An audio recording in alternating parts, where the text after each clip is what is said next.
1995 में जो बदलाव किए गए भेदभावपूर्ण हैं वो और संविधान के खिलाफ हैं, मौलिक अधिकारों का हनन करते हैं, इसके कानून बनने के बाद all India Muslim personal law board ने पूरे मुल्क की एक आंदोलन चलाने का फैसला किया गया। उसका पहला जो मरहला था वो मुकम्मल हो गया और दूसरे मरहले का ऐलान कर दिया गया, बल्कि ऐलान ही नहीं, उसके कई प्रोग्रामों की शुरुआत हो चुकी है। 19 सितंबर को पूरे मुल्क में यूम दुआ का प्रोग्राम रखा गया था। इसी तरह से 3 अक्टूबर के बारे में ये प्रोग्राम तय किया गया था कि पूरे देश में तमाम लोगों से, विशेष तौर पर मुसलमानों से ये अपील की गई कि वो अपने कारोबार, अपने ऑफिसेज और अपने कामकाज को बंद रखेंगे एहतिजाज के तौर पर। जिसमें दूसरी चीज़ ये भी शामिल की गई थी कि इस वक्त जो देश में एक माहौल बन रहा है, विशेष तौर पर यूपी में बन रहा है कि हज़रत मोहम्मद साहब से मोहब्बत की बात करने को या आपका पोस्टर बैनर बनाने को भी एक वो जुर्म करार दिया जा रहा है और एक्शन लिए जा रहे हैं, कार्रवाइयाँ की जा रही हैं, वो भी बहुत तकलीफदेह हैं। दोनों चीज़ों को शामिल करके ये 3 अक्टूबर को बंद का ऐलान किया था all India Muslim personal law board ने। लेकिन कल इस बात पर विचार किया गया और सारे हालात पूरे, यानी इस बात का जायज़ा लेने के बाद कि एक ख़ास बात है इस वक्त में, वो ये कि हमारे त्यौहार भी हैं, हमारे हमवतन लोगों के, बिरादरान वतन के, हिंदू भाइयों के बहुत से त्यौहार इस वक्त हैं। उसकी वजह से किसी को कोई परेशानी ना हो, तकलीफ़ ना हो, तो अभी ये जो बंद का ऐलान था, उस बंद के ऐलान को वापस ले लिया गया है, उसको स्थगित कर दिया गया है। और आगे जब भी ये बंद होगा, और ये बंद ज़रूर होगा, उसके जो तारीख़ है उसकी घोषणा बाद में कर दी जाएगी। दूसरी बात इस मौके पर यह भी है कि बोर्ड का कहना ये भी है, एक बात तो ये कि अभी जो सर्वोच्च न्यायालय का जो फैसला आया है, उस फैसले ने भी मायूस किया है। बहुत कुछ मामूली चीज़ें, कुछ चीज़ों में मामूली राहत की बात है, लेकिन ज़्यादातर चीज़ों में अभी कोई ऐसा फैसला नहीं आए हैं, ऐसे फैसले जिनसे कोई ये बात कही जा सके कि जो अंदेशे हैं या जो डर है कि सरकार की नीयत क्या है, सरकार क्या करना चाहती है वक्त जायदादों के सिलसिले में, तो वो अभी उसमें कोई इत्मीनान की बात नहीं है। लिहाजा जब असल फैसला आएगा, ये तो अंतरिम फैसला था, असल फैसला आएगा सुप्रीम कोर्ट का, कानूनी बेंच का, हम उम्मीद करते हैं कि उसमें सही फैसला आएगा, संविधान के मुताबिक फैसला आएगा। तो बोर्ड ने इसी के पेश नज़र इस बात का ऐलान भी किया कि हमारा आंदोलन जारी रहेगा और दूसरे मरहले के रोड मैप का ऐलान भी कर दिया, जिसमें ये 1-2 प्रोग्राम तो आपके सामने हैं। इसके अलावा भी आने वाले दिनों में जो प्रोग्राम रहेंगे उसमें विशेष तौर पर मैं आपको बताना चाहता हूँ, 11 अक्टूबर को जंतर मंतर पर एक धरने का प्रोग्राम है, जिसमें जो सेंट्रल लीडरशिप है बोर्ड की और दीगर और तंजीमों की और हमारे हमवतन लोगों के लोग जो होंगे साथ में, वो सब एक धरने का प्रोग्राम रहेगा जंतर मंतर पर। उसके बाद पूरे देश की, यानी राजधानियों में, प्रदेश की राजधानियों में भी ये धरने और मेमोरेंडम वगैरह देने का प्रोग्राम रखा जाएगा। और इसका अगला जो प्रोग्राम है, राष्ट्रपति भवन और गवर्नर हाउस की तरफ मार्च, यानी दिल्ली में तो केंद्र की सतह पर तो वहाँ राष्ट्रपति भवन मार्च होगा और प्रदेशों में गवर्नर हाउस की तरफ मार्च होगा। उसकी भी तारीखों का ऐलान बाद में किया जाएगा। यहाँ भी गवर्नर हाउस मेमोरेंडम देने के लिए जाया जाएगा, उसका ऐलान बाद में किया जाएगा। एक ये बात तय की गई कि 16 अक्टूबर को यहाँ यानी सभी प्रदेशों के मुख्यमंत्रियों को ज्ञापन दिए जाएंगे।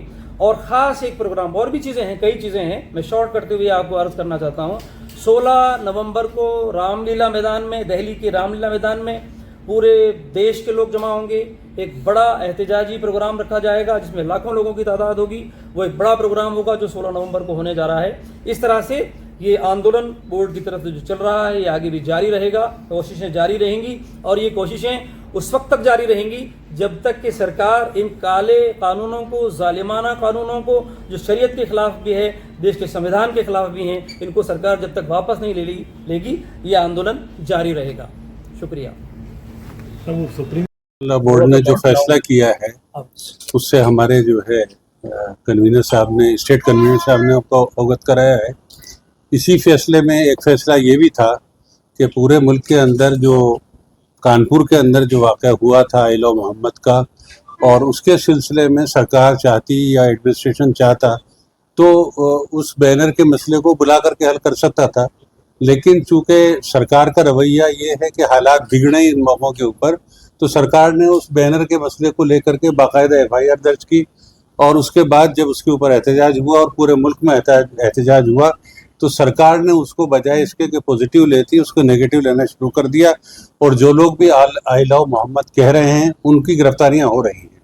हम आपके ऊपर ये वाज़ेह कर देना चाहते हैं कि मुसलमान के ईमान का लाजमी जुज़ है कि वह अल्लाह को माने और हज़रत मोहम्मद सल्लल्लाहु अलैहि वसल्लम से मोहब्बत करे।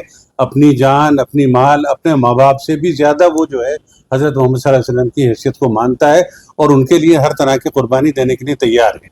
यही वजह है कि पूरे मुल्क के अंदर जो है आई लव मोहम्मद का एक कैंपेन चला और उसमें देख लिया आपने कि पूरी क्या नाम है, जिस तरीके से मुसलमान और मुसलमान ही नहीं, बिरादरान वतन भी हमारी बड़ी तादाद में उन्होंने आई लव मोहम्मद कह कर के मोहम्मद साहब से अपनी अकीदत का इजहार किया है। इसी सिलसिले की एक कड़ी जो है बरेली के अंदर एहतजाज था जिसमें कलेक्टर को मेमोरेंडम देना था, तो बजाय इसके कि उसको पॉजिटिव लिया जाता, वहाँ पुलिस द्वारा लाठीचार्ज किया गया। और उसके बाद जो बहुत बड़े मुस्लिम स्कॉलर हैं जिनके पूरे सब कॉन्टिनेंट में, भारत में ही नहीं पूरे सब कॉन्टिनेंट में और सब कॉन्टिनेंट के बाहर भी करोड़ों फॉलोअर्स हैं, उनको उठा करके जेल में डाल दिया गया। और उनके ताल्लुक से हमारे यूपी के मुख्यमंत्री का जो स्टेटमेंट आया गिरफ्तारी के बाद, उससे जाहिर होता है कि हमारे जो उच्च पदों के ऊपर जो लोग बैठे हुए हैं उन्हें मर्यादा का कोई ध्यान नहीं है, मर्यादित भाषा इस्तेमाल करना वो जानते नहीं हैं। वो इस किस्म की भाषा इस्तेमाल करते हैं जो एक गली का जो है मतलब गलत आदमी करता है। तो हमारे मुख्यमंत्री ने यूपी के जिस भाषा का इस्तेमाल किया है उसने जो है हमें, हमारे मुसलमानों के जज्बात को आहत किया है। हम सरकार से एक मुतालबा करते हैं कि अविलंब बाइज्जत जो है तौकीर रज़ा खां साहब को और आई लव मोहम्मद के सिलसिले में जितने भी पूरे भारत के अंदर लोगों को गिरफ्तार किया गया है उनको फ़ौरन रिहा किया जाए, उनके तमाम मुकदमात को वापस लिया जाए। और इस रवैये को, जो प्रशासन का रवैया चल रहा है या यूपी सरकार का खास तौर से रवैया चल रहा है, इसकी हम कड़े शब्दों के अंदर निंदा करते हैं। जो इंटरिम ऑर्डर आया है उस इंटरिम ऑर्डर में एक बात ये शामिल है जिसपे सुप्रीम कोर्ट ने कहा कि 3 लोग गैर मुस्लिम वक्फ बोर्ड के अंदर हुई, जिसपे तमाम मुल्क के लोगों को सख्त एतराज़ है। इसी तरह सुप्रीम कोर्ट ने दूसरी बात ये भी कही कि आपके जो सुप्रीम कोर्ट ने एक बात ये भी कहा कि आपने जो वक्फ बोर्ड के अंदर अब जो शामिल किया है कि इसमें नॉमिनेशन ख़त्म किया है। आपने पहले इलेक्शन होता था, उसको आपने नॉमिनेशन को स्टे नहीं किया। तो अब इसका मतलब ये हुआ कि अब सरकार उन लोगों को भेजेगी जिनके मुंह में सरकार की जुबान हो, जो वक्फ बोर्ड के हित की बात नहीं करेंगे बल्कि सरकार के हित की बात करेंगे।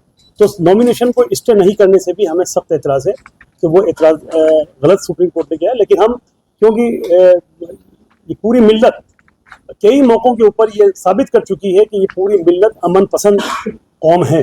हमने बाबरी मस्जिद के फैसले को कबूल किया, सुप्रीम कोर्ट के फैसले की मुखालफत नहीं करी।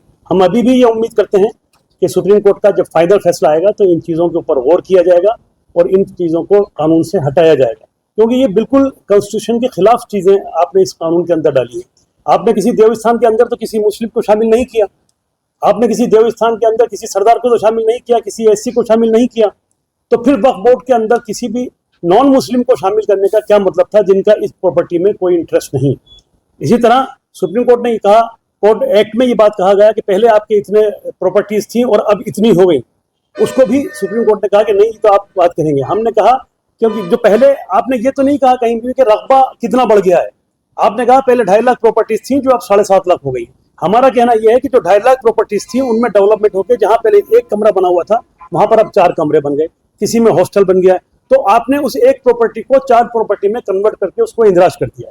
अब ये बताइए कि कितना रकबा बढ़ गया है इस बीच के अंदर, और रकबा भी बढ़ता है, एरिया भी बढ़ता है, एरिया भी बढ़ता है प्रॉपर्टीज का। कि मान लीजिए आपकी, मिसाल के तौर पे आपकी 1000 बीघा वक्फ जमीन है, तो हो सकता है वो अब बढ़ के 1500 बीघा जमीन हो गई हो। वो इस तरह बढ़ती है कि आने वाली नस्लें, क्योंकि ये हमारे ईमान का हिस्सा है, हम ये मान के प्रॉपर्टीज को वक्फ करते हैं कि हश्र क़यामत के दिन तक हमें इस बात का सवाब मिलेगा, तो आने वाली नस्लें इन प्रॉपर्टियों को वक्फ करती हैं। मैंने खुद ने 3 प्रॉपर्टियां अपनी इस एज के अंदर वक्फ कर दी हैं, तो ये नंबर बढ़ती है।